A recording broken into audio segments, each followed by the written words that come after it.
श्री रामकृष्ण देव के उपदेश वचनामृत पृष्ठ क्रमांक 132 परिच्छेद 20 भक्तों के प्रति उपदेश।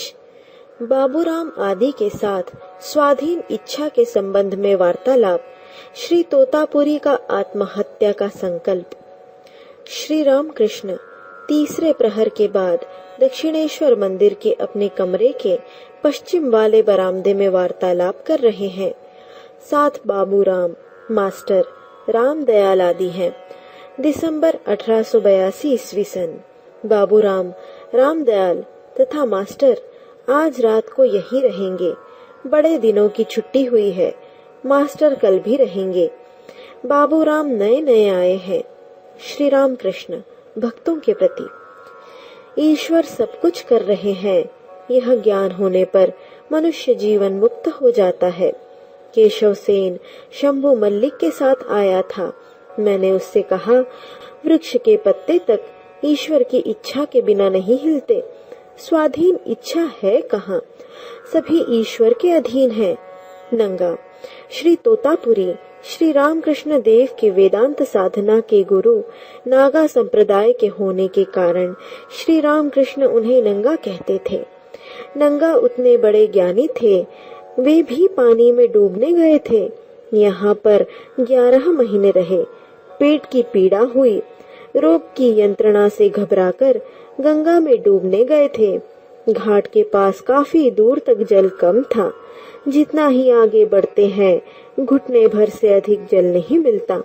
तब उन्होंने समझकर लौट आए। एक बार अत्यंत अधिक बीमारी के कारण मैं बहुत ही जिद्दी हो गया था। गले में छुरी लगाने चला था। इसलिए कहता हूँ, माँ मैं यंत्र हूँ, तुम यंत्री, मैं रथ हूँ, तुम रथी। जैसा चलाती हो वैसा ही चलता हूँ, जैसा कराती हो वैसा ही करता हूँ। श्री रामकृष्ण के कमरे में गाना हो रहा है। भक्तगण गाना गा रहे हैं। उसका भावार्थ इस प्रकार है। हे कमलापति, यदि तुम हृदय रूपी वृंदावन में निवास करो तो हे भक्ति प्रिय, मेरी भक्ति सती राधा बनेगी। मुक्ति की मेरी कामना गोप नारी बनेगी।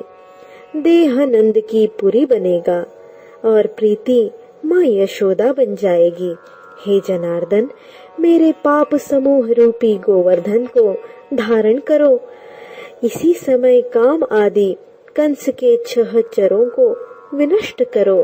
कृपा की बंसरी बजाते हुए मेरे मन रूपी गाय को वशीभूत कर मेरे हृदय रूपी चरागाह में निवास करो।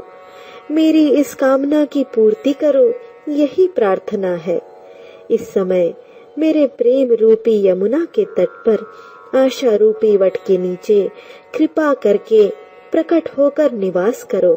यदि कहो कि गोपालों के प्रेम में बंदी होकर ब्रजधाम में रहता हूँ, तो यह अज्ञानी दाशरथी तुम्हारा गोपाल, तुम्हारा दास बनेगा। हे मेरे प्राण रूपी पिंजरे के पक्षी, गाओ ना।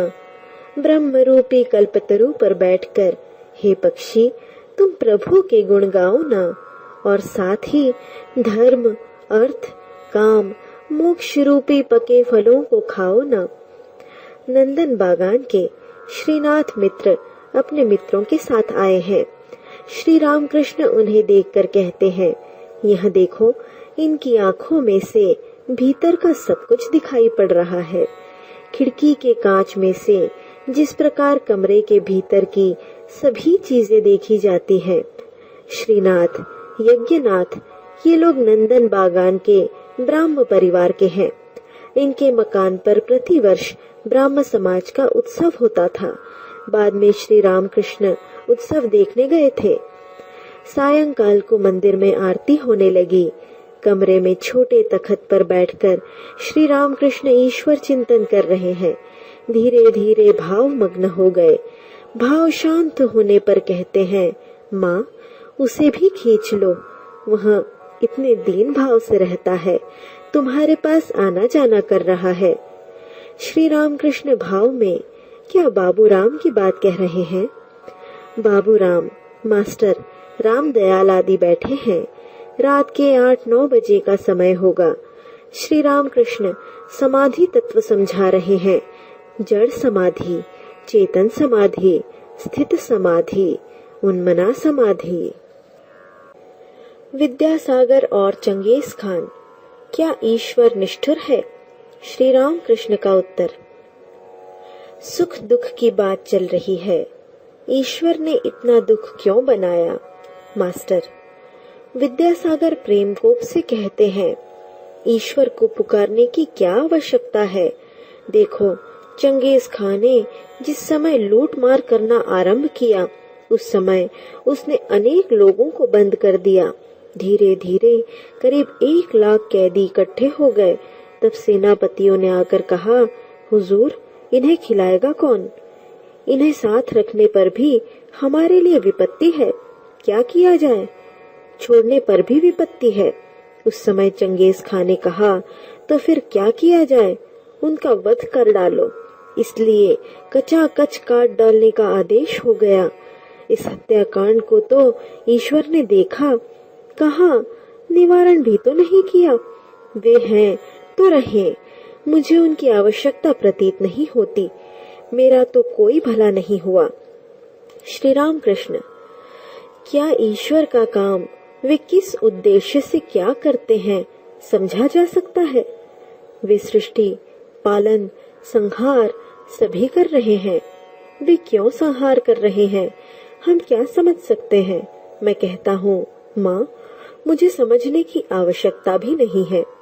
बस अपने चरण कमल में भक्ति दो। मनुष्य जीवन का उद्देश्य है इसी भक्ति को प्राप्त करना, और सब माँ जाने। बगीचे में आम खाने को आया हूँ। कितने पेड़, कितनी शाखाएं, कितने करोड़ पत्ते हैं, यह सब हिसाब करने से मुझे क्या मतलब? मैं आम खाता हूँ, पेड़ और पत्तों के हिसाब से मेरा क्या संबंध? आज रात में बाबूराम, मास्टर और रामदयाल श्री रामकृष्ण के कमरे में जमीन पर सोए। आधी रात 2-3 बजे का समय होगा। श्री रामकृष्ण के कमरे में बत्ती बुझ गई है। वे स्वयं बिस्तर पर बैठे बीच बीच में भक्तों के साथ बातें कर रहे हैं। श्री रामकृष्ण और बाबूराम, मास्टर, प्रभृति भक्त, दया और माया, कठिन साधना और ईश्वर दर्शन। श्री रामकृष्ण, मास्टर आदि भक्तों के प्रति, देखो, दया और माया ये 2 पृथक पृथक चीजें हैं। माया का अर्थ है आत्मियों के प्रति ममता, जैसे बाप, माँ, भाई, बहन, स्त्री, पुत्र, इन सब पर प्रेम। दया का अर्थ है सर्वभूतों में प्रेम, समदृष्टि। किसी में यदि दया देखो, जैसे विद्यासागर में, तो उसे ईश्वर की दया जानो। दया से सर्वभूतों की सेवा होती है। माया भी ईश्वर की ही है। माया द्वारा वे आत्मियों की सेवा करा लेते हैं, पर इसमें एक बात है, माया अज्ञानी बनाकर रखती है और बद्ध बनाती है, परंतु दया से चित्त शुद्धि होती है और धीरे धीरे बंधन मुक्ति होती है। चित्त शुद्धि हुए बिना भगवान के दर्शन नहीं होते। काम, क्रोध, लोभ, इन सब पर विजय प्राप्त करने से उनकी कृपा होती है, तब उनके दर्शन होते हैं। तुम लोगों को बहुत ही गुप्त बातें बता रहा हूँ। काम पर विजय प्राप्त करने के लिए मैंने बहुत कुछ किया था। आनंद आसन के चारों ओर जय काली कहते हुए कई बार प्रदक्षिणा की थी। मेरी 10-11 वर्ष की उम्र में जब उस देश में था, उस समय वह स्थिति समाधि की स्थिति प्राप्त हुई थी। मैदान में से जाते जाते जो कुछ देखा उसमें मैं विह्वल हो पड़ा था। ईश्वर दर्शन के कुछ लक्षण हैं। ज्योति देखने में आती है, आनंद होता है। हृदय के बीच में गुर गुर करके महावायु उठती है। दूसरे दिन बाबूराम, रामदयाल घर लौट गए। मास्टर ने वह दिन व रात्रि श्री रामकृष्ण के साथ बिताई। उस दिन उन्होंने मंदिर में ही प्रसाद पाया।